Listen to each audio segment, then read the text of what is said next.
At any given time, I have maybe 2 or 3 little ideas floating around in my head that I don't know what to do with. And they're a bit like fragments of a dream, which I sort of half remember. And of course, when we remember a dream, it is a bit like a film. It's moving images and maybe dialogue. And so quite often those 2 or 3 little images I bring together. And it makes it one bigger idea, and that happens really often. I draw by hand, yes. I have a computer, I use it from time to time just to experiment with different fonts to go with the pictures, but everything really takes place by hand, yeah. So I'm making a storyboard as a film director would, and photocopying, I suppose that's technology, photocopying the storyboard, cutting it up, putting it into a little book that I make to see how the pages turn, how the words work in the rhythm of the book, and then show it to my editor, and the editor will make usually helpful suggestions, and then I go home and draw the preliminary drawings. The words change all the time. As I'm painting the pictures, the words change, so that they never end up as they were right at the beginning. And as the words develop, then the pictures will change too. So when I paint the final pictures, they are always in consecutive order. But I'll go back and forth. When I get to the 6th picture, I'll have introduced an element somewhere, usually into the background, which I maybe need to relate back to the first picture. So I can put it back in, put it in there, or put a suggestion of it, or a hint of it, or something.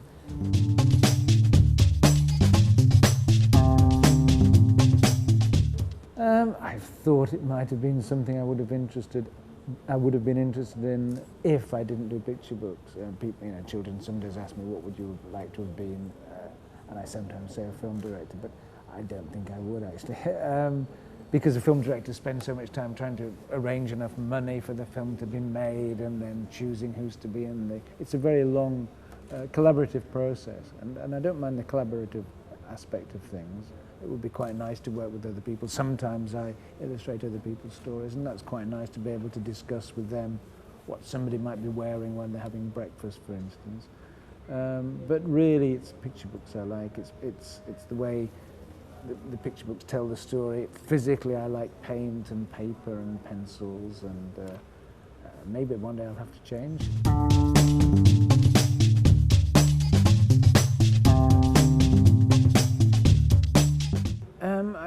The reason, I suppose, mostly is because people have talked about making a film of my books, and maybe my reaction hasn't been as enthusiastic as the filmmakers would like. Quite often, I mean, for instance, in my book Gorilla, a film company was very interested, it was a television company, was interested in making a film of Gorilla, but they said, well, it's a series of 12, so can you write 11 other stories about this character?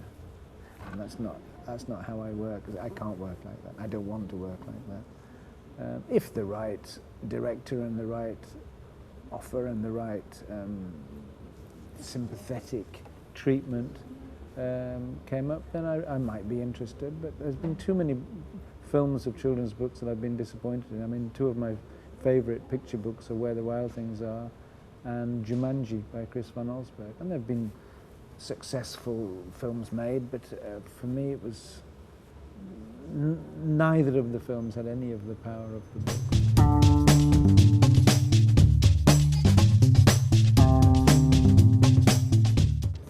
Well, I've just recently finished a book which will be coming out here sometime this year called Me and You, and it's a version of Goldilocks and the Three Bears, a traditional story. And I always thought that Goldilocks was given a bit of a bad deal in that story, because it's always assumed that she's greedy and she's selfish and she's forced away into the bear's house and stolen things and broken things. And I always thought, well, why was Goldilocks there? How do we know what Goldilocks was doing? And I imagined that maybe she was lost, maybe she was desperate, maybe she went into the bear's house because she was frightened. And so I decided to tell the story twice, once from the point of view of the baby bear and once from the point of view of Goldilocks.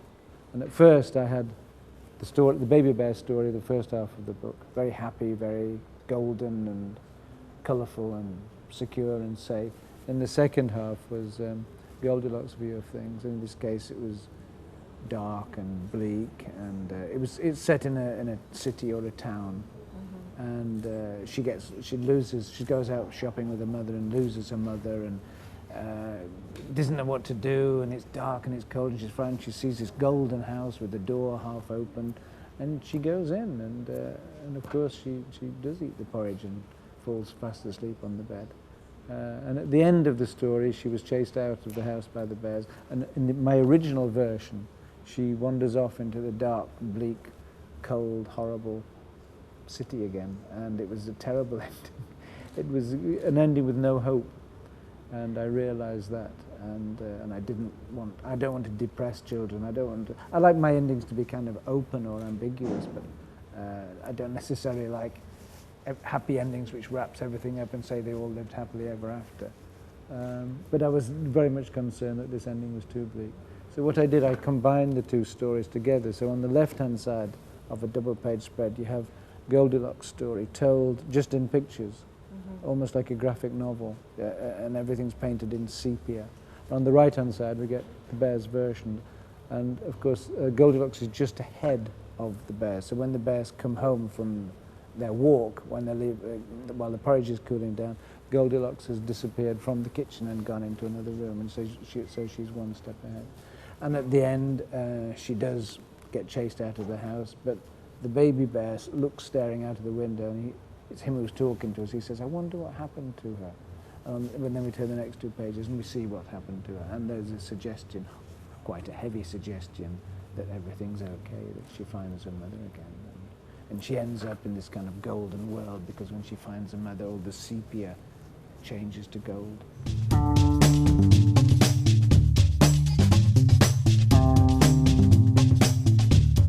I used to deny that Willie was anything to do with me. That people used to say, "Are you Willie?" I said, "No." But over the period of years, I had to admit that yes, I suppose I was Willie in a way. But I get so many letters from children about Willie. I get more letters about the 6 Willie books than all the other 34 books added together, and they all seem to identify with Willie. They feel the same as he does. The same as I did. I had an older brother who was a year and a half older than me, and although we loved each other, we were constantly competing with each other. Whatever we did, play football or fight or run or even draw pictures, my brother was better than me, and I came to accept that. I mean, I always, because we were close enough in age, I always tried to beat him, but when I didn't, I just kind of got used to it and thought that's what life is like. That's how I am. And Willie is a chimpanzee who lives in a world of gorillas, and they're all bigger and stronger and more important than he is, like older brothers or parents or teachers or librarians or policemen or politicians who are all more important or in a way bigger than we are. So I think that's why Willie, I'd like to think he's kind of universal actually. I think he must be, because he does seem to be popular in so many different countries.